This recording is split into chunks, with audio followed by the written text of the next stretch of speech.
Assalamualaikum warahmatullahi wabarakatuh. Alhamdulillahirrahmanirrahim, puji syukur kehadirat Allah subhanahu wa ta'ala. Kita dapat bertemu kembali untuk melanjutkan pelajaran matematika kelas 11 tentang limit fungsi aljabar. Tidak lupa salat serta salam kita haturkan ke Nabi besar Muhammad SAW beserta para keluarga dan para sahabatnya. Semoga ilmu yang kita dapatkan bermanfaat dunia dan akhirat. Materi kali ini adalah materi terakhir dari limit fungsi aljabar, berkaitan dengan teorema limit dan contoh penerapan dari limit fungsi aljabar. Jika kita telaah intisarinya, yaitu menentukan nilai limit fungsi aljabar, tetapi dengan menggunakan sifat-sifat limit atau teorema limit, sekaligus dengan menggunakan metode substitusi dan faktorisasi yang sudah kita pelajari. Yang kedua, menerapkan limit fungsi aljabar tersebut untuk mengetahui lebih lanjut pengertian dasar dari turunan fungsi aljabar. Dalam hal ini memakai dalil yang disebut dalil de Hospital. Teorema limit atau sifat-sifat limit yang pertama adalah limit X mendekati C, K sama dengan K, di mana K anggota bilangan real. Yang kedua, limit X mendekati C, X sama dengan C, di mana C anggota bilangan real. Kedua sifat ini sering kita jumpai. Yang pertama kita lihat di sini tidak ada variabel X sehingga X-nya belum bisa kita ganti dengan sebuah angka. Kemudian yang kedua sudah ada variabel X-nya sehingga kita bisa substitusi X-nya atau ganti X-nya dengan sebuah angka yang disebut dengan C, di mana C itu anggota bilangan real. Kemudian sifat yang ketiga, limit X mendekati C, K, Fx. Ini merupakan perkalian konstanta, di mana pada sifat yang pertama konstanta itu berdiri sendiri tetap, tidak berpengaruh dengan limit fungsi aljabar. Karena konstanta itu tidak ada variabel X-nya sehingga kita bisa sendirikan. Setelah kita dapatkan nilai limit X mendekati CFX, barulah kita kalikan dengan konstantanya. Sifat limit yang berikutnya adalah limit X mendekati C, Fx ditambah atau dikurang dengan Gx. Ini merupakan sifat limit untuk penjumlahan fungsi atau pengurangan fungsi, di mana Fx ditambah dengan Gx atau Fx dikurang dengan Gx. Untuk menyelesaikannya, kita kerjakan dulu limit Fx-nya.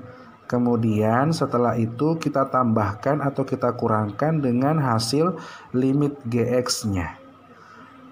Lalu sifat berikutnya, limit X mendekati C, Fx dikali dengan Gx.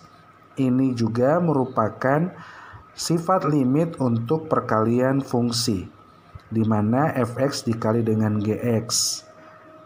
Sama dengan sifat sebelumnya, kita kerjakan dulu limit Fx-nya, kemudian kita kalikan dengan hasil limit Gx-nya. Kedua sifat ini sama atau sederhana, bisa diterapkan untuk penjumlahan, pengurangan, atau perkalian fungsi yang lebih rumit lagi, atau 3 fungsi, atau 4 fungsi, dan seterusnya. Baiklah, teorema limit atau sifat-sifat limit yang berikutnya adalah limit X mendekati C, Fx per Gx.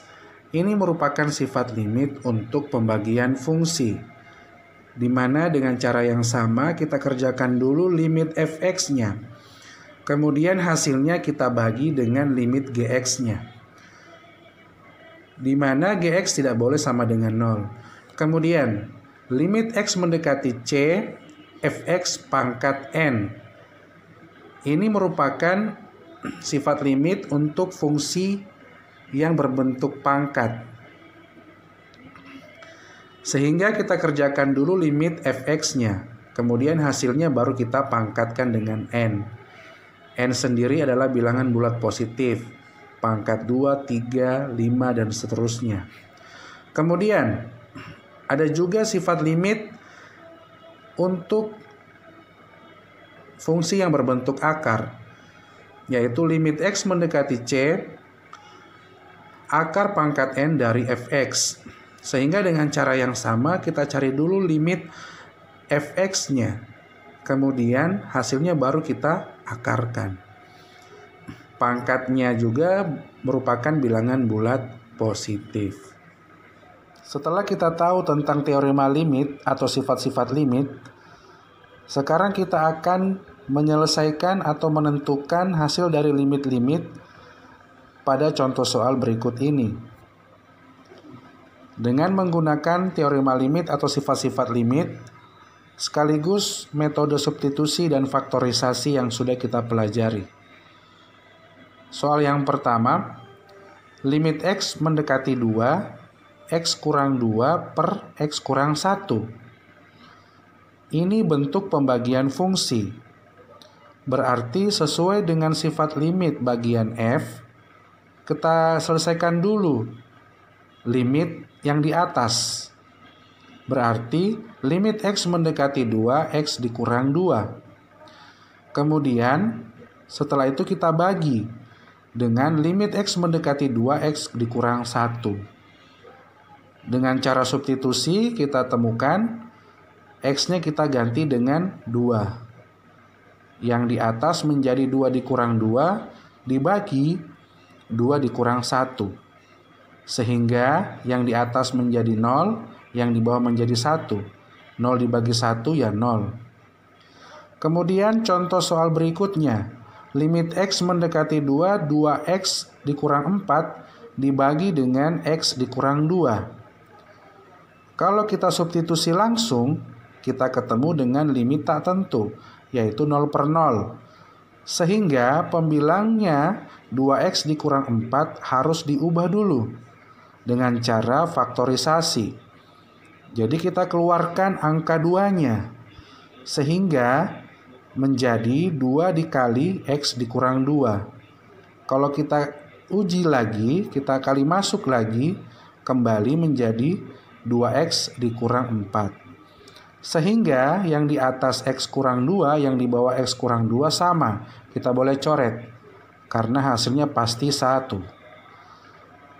Lalu dengan sifat bagian yang pertama atau bagian A, kita temukan bahwa limit X mendekati 2, untuk 2 itu sendiri ya 2 itu sendiri.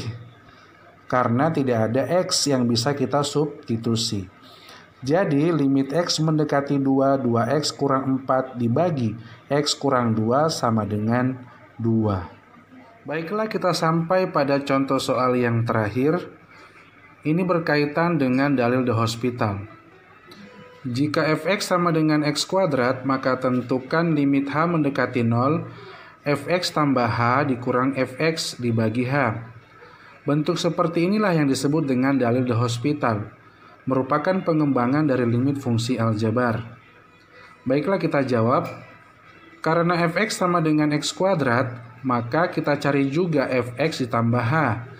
Karena dalam bentuk dalilnya ada fungsi fx ditambah h selain fungsi fx itu sendiri.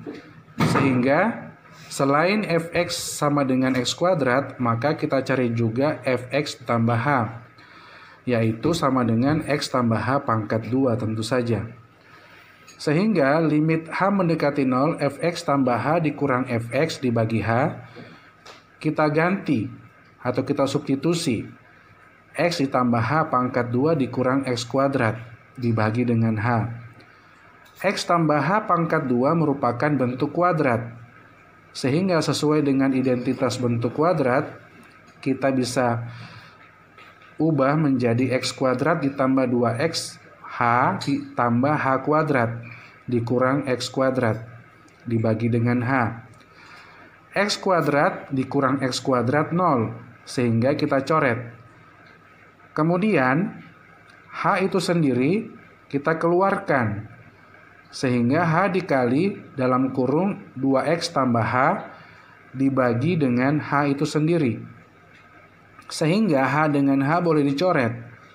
Sama dengan 1. Yang tersisa adalah 2X ditambah dengan H. Kalau kita lihat limit H mendekati 0, 2X ditambah H, berarti hanya H yang kita ganti dengan angka 0, sedangkan X-nya tidak berlaku. Kita lihat sesuai dengan bentuk limitnya atau bentuk soalnya. Sehingga kita substitusi H sama dengan 0 menjadi 2X tambah 0 dibagi dengan 1. 2X tambah 0 itu sama dengan 2X. Jadi untuk Fx sama dengan X kuadrat diperoleh limit Fx tambah H dikurang Fx dibagi dengan H itu adalah 2X. Hasil dari Fx sama dengan X kuadrat menjadi, setelah menggunakan dalil de L'Hospital ini didapat 2X. Ini akan kita gunakan lebih lanjut atau kita pelajari lebih lanjut dalam mengenal pengertian dasar turunan fungsi aljabar.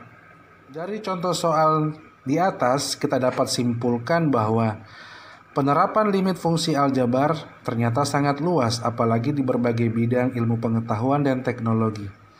Khususnya di bidang matematika, limit fungsi aljabar sendiri, apalagi dalil de L'Hospital tersebut, menjadi landasan yang penting atau fundamental dalam mengenal pengertian dasar dari turunan fungsi aljabar. Baiklah, kita sampai pada latihan soal tentang limit-limit fungsi aljabar. Tentukan nilai limit berikut. Yang pertama, limit X mendekati 1, X kuadrat ditambah 2X dikurang 3 dibagi 2X dikurang 3. Yang kedua, limit X mendekati min 1, 2X kuadrat dikurang X dikurang 3 dibagi dengan X kuadrat dikurang 3. Yang ketiga, limit X mendekati 2, X pangkat 3 dikurang 2X pangkat 2 dibagi X kuadrat kurang 4. Yang keempat, limit X mendekati 2, X pangkat 4 dikurang 4X kuadrat dibagi dengan X kuadrat ditambah X dikurang 6. Nomor 2, jika Fx sama dengan 3X kuadrat, maka tentukan limit H mendekati 0, Fx tambah H dikurang Fx dibagi dengan H. Jadi kita lihat nomor 1 itu menggunakan sifat-sifat limit, tidak lupa dengan substitusi langsung dan faktorisasi. Kemudian yang kedua, sesuai dengan contoh soal dalil de L'Hospital yang sudah kita kenal di atas. Sehingga sesuaikan dengan contoh soal yang sudah kita pelajari. Sebelum kita akhiri, ada beberapa tips dalam mengerjakan latihan-latihan soal di atas. Ini berkaitan dengan cara memfaktorisasi.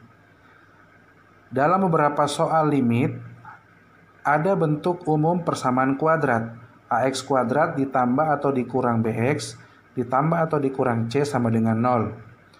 Ini kita bisa ubah menjadi faktorisasi X ditambah atau dikurang sesuatu dikali dengan X ditambah atau dikurang sesuatu. Sesuatunya itu kita cari dengan cara sintetik yang sudah kita pelajari.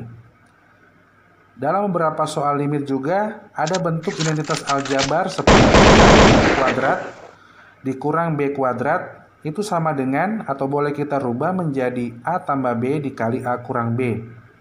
Ini selalu keluar atau selalu kita gunakan sehingga mempermudah kita dalam menentukan nilai atau hasil dari limit fungsi aljabar. Baiklah, sekian saja. Terima kasih atas waktu yang diberikan. Tetap berada di rumah, jaga kesehatan. Wabillahi taufiq wal hidayah. Wassalamualaikum warahmatullahi wabarakatuh.